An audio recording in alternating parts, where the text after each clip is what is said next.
what's good, Commanders fans? Huge game on Sunday. Huge opportunity to go 3-0, something we haven't done since 2005. Huge game against the Bills. It's the alumni game, homecoming game. I most likely will be there, weather permitted. There's a tropical storm or something like that coming in tomorrow. I don't know if it's going to happen on Sunday, but looking at my iPhone app, the weather app is 100% or 90% rain on Sunday. So we'll see about that. But so it looks like there's going to be some weather stuff going on, rain, winds, all that. So that could happen on Sunday. But this is a huge game. This is a huge game, man. Should be a lot of fun to watch if I do go. Shout out to my guy Brandon. I should be there in the building. So let me know if you guys are going. Definitely should be a lit game. A lot of Bills fans are going to be there, so it's going to be a crazy environment. Super, super lit environment. So let's get to the storylines like we always do for the preview video and then injury report.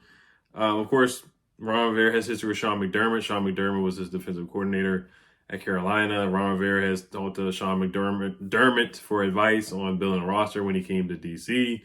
The whole J.D. McKissick thing. That debacle happened where J.D. McKissick signed unofficially with them, and then we took him. So there may still be some bad blood between the front offices. Of course, Ed Oliver is on the Bills, so he's not the real Ed Oliver. So if I do go to the game, I definitely got to tell him that if I get to get up close to the sidelines or to the field. Eric Bieniemy's done a good job coaching up Pat Mahomes against the Bills. They've had a lot of battles. That overtime game where they changed the rules for the Bills because they were crying because they lost. That was a darn good game though. So Eric Bieniemy has had success against the Bills. So a lot of history there. Tim Settle, he's on the Bills now. So we're gonna play against Tim Settle. James Crowder's on the Bills. So there's some history. There's some history with the Bills for sure. All right, let's get to the injury report here. Logan Thomas is gonna be out with a concussion. I kind of knew that. I think we all knew that after that hit. That was just a dirty hit. And I hate that Logan Thomas keeps missing time because of dirty hits. The Yannick Ngakoue hit where he hits Logan Thomas in the knees and tears his ACL.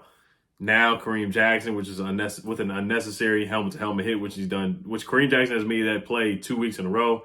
Now Logan Thomas is going to be out. We don't know how long he's going to be out, but with tight ends and concussions in D.C., Vernon Davis, Jordan Reed, knock on wood, I hope it's not as bad as those guys' concussions, but concussions in DC, they tend to linger. They tend to linger, especially with the tight end position. So I wish Logan Thomas a speedy recovery, and I hope he can come back sooner than later because that was a tough catch. That was a darn tough catch. And if he's going to play like that, then yeah, I would love to see Logan Thomas on this team. I would love to see him on the team. Cam Curl is questionable. I think he had an illness. Same thing with Curtis Samuel. He had an illness. They did not participate in Friday's practice. But they do have 48 hours, less than 48 hours to be ready, so we'll see. Nick Gates, full participant, he's going to play. Jartavius Martin, full participant this week, so that's good. He's going to play. Deron Payne, full participant, he's going to play, so that's great news. Brian Robinson, full participant with a hip injury, or a hip, I'm not going to say injury, but hip, dealing with a hip situation there. He's going to play on Sunday, so that's awesome as well. I think we already knew that was going to happen. On the Bills side, a lot of their guys are pretty healthy. They're going to play. Terrell Bernard, the linebacker, he's going to play. Spencer Brown, their tackle, he's going to play. He was on the injury list. James Cook, of course, is going to play. Leonard Floyd's going to play. Von Miller, I almost called him Vernon Miller. But Von Miller is out. We already knew that before the season was going to start. And he was going to be out. Dawson Knox is going to play. He was kind of questionable a little bit. He did not participate in Thursday's practice with a back injury. But he's going to play. Jordan Phillips is going to play, and Tre'Davious White did not participate with a veteran rest day. He is going to play. So that's the injury report right there. That's going to wrap it up. Only guys that are going to be out is Logan Thomas for us. Everybody else is going to play. All right, so let's get the keys to victory here, man. Let's start with the offensive side of the ball. Establish the run. Now, Eric Bieniemy, he likes to pass the football. Let me straighten up my camera here real quick. He likes to pass the football to open up the first half. The Arizona game, it was like 30 pass attempts to 30 dropbacks to 10 rushes, something like that. Then the second game, it was kind of the same thing. A bunch of pass attempts compared to rush attempts. Now, the Bills did a good job week 2 against the Raiders, stopping Josh Jacobs. They held him to -2 yards rushing, which is just incredible. That was a great job by their defense. Then week 1, they gave up a big play to Breece Hall, gave up a couple plays to the other running backs on the Jets as well. And they gave over 100 yards rushing. Now, it was one big play. Now, Breece Hall had a couple good runs in that game. So we got to establish the run. I think right now our identity, and we've been able to throw the football. It was only one game. The first game was rough, but the Broncos game, Sam Howell did a good job throwing the football. He had an excellent game that game. But I think the heart and soul of our offense really is Brian Robinson. Brian Robinson catching the football, running the ball out of the backfield. He looked really darn good against the Broncos. So when we get him going, get this off the line warmed up, that's when we're at our best. Now, we do have a tough test against the Bills' run defense, but getting B-Rob the ball, establishing the run, and the best, a young quarterback's best friend is a run game. Sam Howell can run the ball too. We can use his legs as well in the red zone, but I haven't seen any design runs for him yet. I don't know if we have to establish that yet. Now, there was a beat reporter for ABC7, I think his name's Scott Abraham. He was showing on film that we were practicing the running back draw. We'll see if Eric Bieniemy tries to implement that too. I don't like that Scott Abraham was recording the play because it kind of gives tips to the other team. But it looks like they're going to try to it looks like Eric Bieniemy has some tricks up his sleeve there with the running back draw. So we'll see if they run that with B-Rob or Chris Rodriguez as well, or Antonio Gibson. So we'll see what happens. But we have to establish a run game, balanced attack, running the football, opening up play action, screen game, get that going with Eric Bieniemy. So this is going to be a big game for Eric Bieniemy. Also, I said get the screen game going, working on the quarterback draw, get the screen game going, using that pass rush, using their aggressiveness against the Bills. The Bills they haven't blitzed a lot, but without Von Miller, I would take advantage of that. Run the screen game. Antonio Gibson, get him in space. B-Rob, get him in space. It worked really, really well against the Broncos.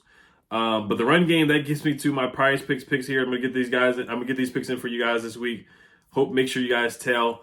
Using my promo code REAL@OnlySkins, you get 100% deposit match up to $100 on prize picks for first-time users.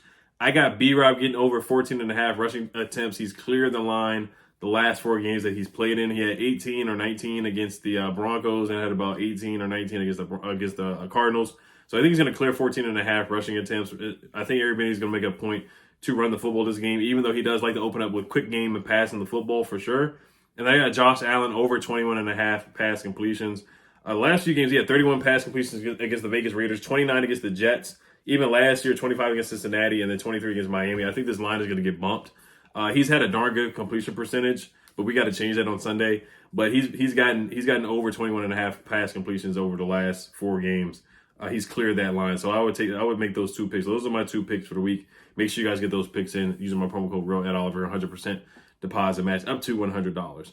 Sam Howell, get the ball out quicker. Don't hold on to the football too long. Now, I know he's trying to make plays, and he did a good job of that in the second half, where he does escape the pocket, make plays. But he stood in tall, getting the ball out quick to Terry on that beautiful pass over the middle. The screen game over to Antonio Gibson. The screen game to Brian Robinson. The nice pass for a touchdown to Logan Thomas. He was getting the ball out quicker and making quicker reads as well.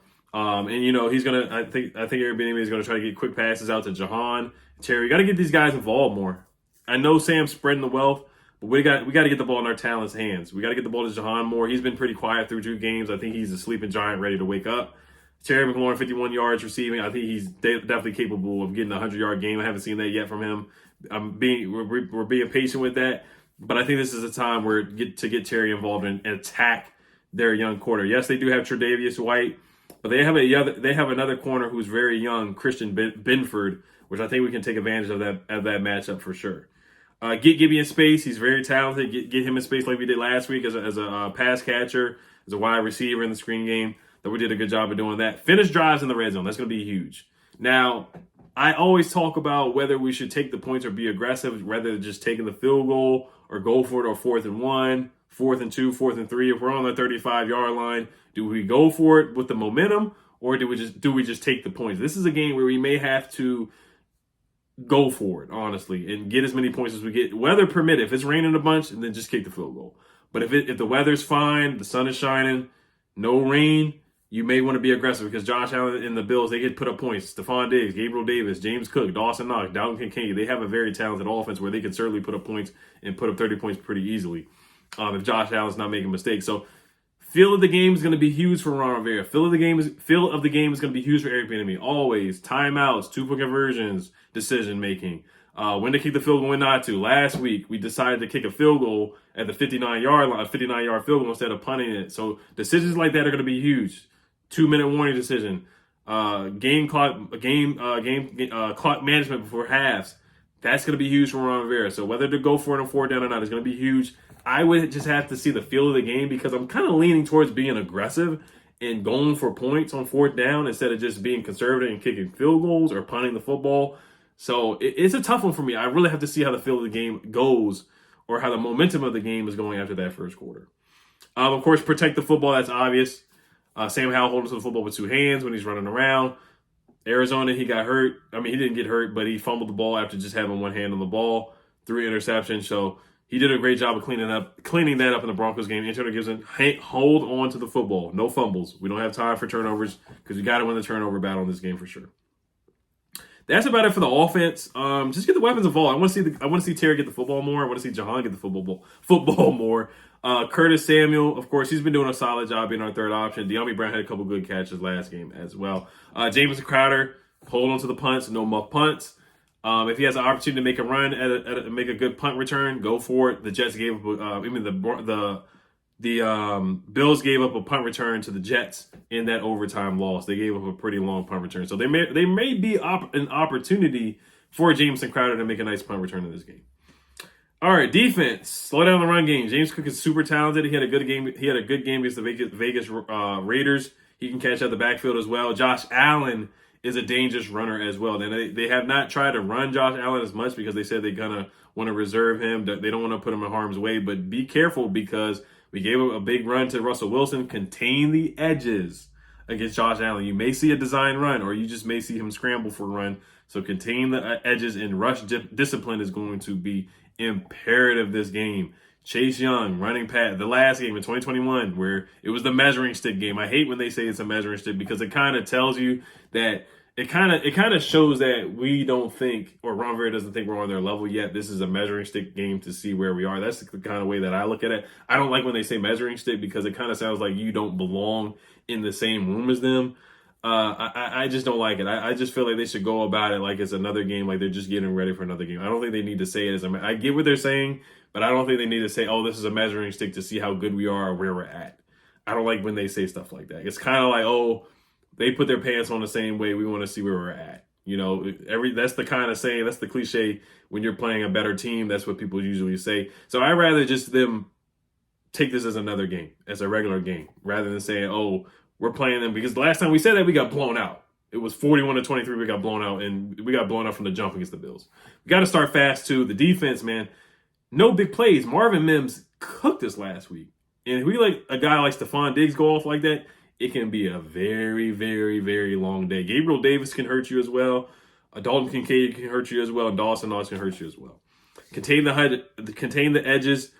Rush lane discipline. We got to rush as one. Rush together. We can't run past Josh Allen like we did in 2021 because he will step up in the pocket and hurt us, or he will scramble. So rush lane discipline is imperative.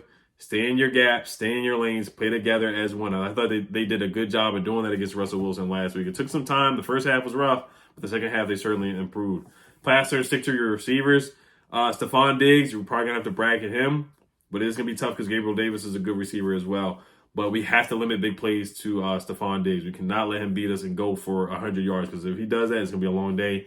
Cover 2, nothing cheap, nothing deep. Just stay patient. Keep everything underneath because Josh Allen, he's always looking for the big play. He will get impatient. He's going to throw in harm's way. You just have to catch the football. No drop interceptions from Derek Forrest. No drop interceptions from Percy Butler. He's going to throw it to you, just like the Jets game. He threw 3 picks. He is a guy he's big play hunting, big game hunting. He will throw the ball in harm's way. We have to take advantage of the opportunities. When he's running around, punch the ball out like Jamin Davis did. That was a great heads-up play by Jamin Davis. So we have to pick up fumbles. We just have to have a knack for being around the football and be aggressive to it and be ready for it. So he's going to give us an opportunity. You just have to take it. Just like Russell Wilson gave us a bunch of opportunities, we have to take it. But we did drop one from Derek Forrest did drop one. So mix and match coverages. Cam Curl, he's going to do a good job. Derek Forrest is going to do a good job. Cody Barton's got to wake up and not get stuck on blocks. He has to make better reads out there as well. Right tackle Spencer Brown is a matchup that I like. Montez Sweat, Chase Young, I think they'll get the better against him. Osiris Torrance, the rookie guard that I liked coming out of Florida. I think Deron Payne and John Allen should win that matchup as well. Offensive line, I should have talked about them first from the jump. Andrew Wiley has to play better. Leno has to play better. They do have good matchups against talented players. Ed Oliver is a good defensive tackle. Von Miller's not playing. Matt Milano's he's a good, he can rush the passer. He can drop back in coverage. He can stop the run. He's a darn good linebacker. They have good safeties in Micah Hyde and Jordan Poyer. They have a good team. Greg Rousseau is a good pass rusher. AJ Epineza is a good backup for him. They have Leonard Floyd is a good pass rusher as well. They have a talented team. They do. They have a talented team. So offensive line has to protect and hold it for Sam Howell for sure. Rush with 4, get pressure with 4, interior pressure for sure. Special teams, lad, and tackle. Wrap up on James Cook. Wrap up on Stephon Diggs. Gabriel Davis. Dawson Knox. Dalvin Kincaid. Those guys can hurt you for sure. Last one, I already said the turnover battle. Special teams, Cam Cheeseman. No basketball bounce passes. Joey Sly's got to make his kicks. And Tressway's going to have a good game as well. I don't think we're going to punt the ball a lot, but I think this game is going to be in the 20s. It's going to be something like that 24-20, 27-23, something along those lines. I can see 31-23, 31-25, something like that. I could see the game anywhere along those lines. I think the over-under is like 43, if I'm not mistaken. I gotta look it up, 45, 46, something like that. But it might be a high-scoring game like it was against the Broncos. I could see that as well. But big game for Chase Young. Big game for Montez Sweat. I need it. John Allen, Deron Payne, we already know what those guys are going to do. Can Chase Young follow that good game up? Emmanuel Forbes, whoever is guarding Stephon Diggs, they have to be ready. Emmanuel Forbes was flat-footed against Marvin Mims, and he got beat. Kendall Fuller has to be ready for those speedy receivers out there as well. Ben St. Juice, especially a solid day from him as well. He might be matched up against Stephon Diggs. He did a good job against Justin Jefferson last year, so we'll see. He did give him some big plays against Justin Jefferson, but he made it tough for Justin Jefferson. And that's what I need from this cornerback group. And that's about it, guys. I think it's a pretty simple thing, man. Protect the football, and we really just got to catch interceptions. They have to capitalize on those opportunities that Josh Allen may give them. So it's a big game. It's going to be a big, crazy atmosphere. The Bills fans are going to come in strong. I know that for sure, but it's a sold-out game, guys. This fan base is awake now. It's awake. Dan Snyder gone. We just won 2 games, undefeated season. We can do something that we haven't done since 2005. So the energy is going to be electric. Let's force a false start. Let's force them to take a timeout. Let's force them to make a delay a game or something like that. Let's do that because I should be there. So I'm going to be loud. And then I'm going to be loud in the building for sure. Cheering this team on for sure. I'm going to do what I can do in my power to force a false start or something, and enjoy the time, enjoy the vibes. Left hand up, all that good stuff. So, all right, let's get to the prediction here before we wrap it up. I know you guys are not going to be happy with me for this one, but I could be doing a reverse jinx, and I probably have no way to determine the outcome of the game. But I just think at this point, yes, I do think the Bills. I'm not going to say the Bills are the better team, but they're the more seasoned team. They've been there, done that before. But I think we have the better defensive line. I think as a whole, our receiving core is better than their receiving core. I think our running backs are darn good. I think our wide receivers I already talked about the wide receivers. I think we just have a talented group. I think our D-line should dominate their offensive line. Their offensive line struggled against the Jets D-line, which is the Jets D-line is a good defensive line for sure. But I think Josh Allen's going to make a big play towards the end to Stephon Diggs, and it's going to be a back-breaking play. And I do think we're going to drop a few interceptions that we should have caught. And that's going to break our backs as well. And we're going to look back and be like, oh, man, we should have caught those picks, or we should have jumped on this fumble. And it's going to come back to bite us. So I have us losing this game about 28-24. It's going to be a very close one. I think Sam's going to have another good game, though. And it's a toss-up game. It's a coin flip. It's a 6.5-point spread. And I think it's going to be a 3-point game, 3.4-point game. So I have us lose 28-24. It's going to be a tough pass to Stephon Diggs for the game winner. So, all right, you guys let me know what you guys think. Hopefully it is a reverse jinx, but I think this is a tough outcome. But all right, you guys let me know what you guys think. Hell's Commanders. See you guys on Sunday. Peace.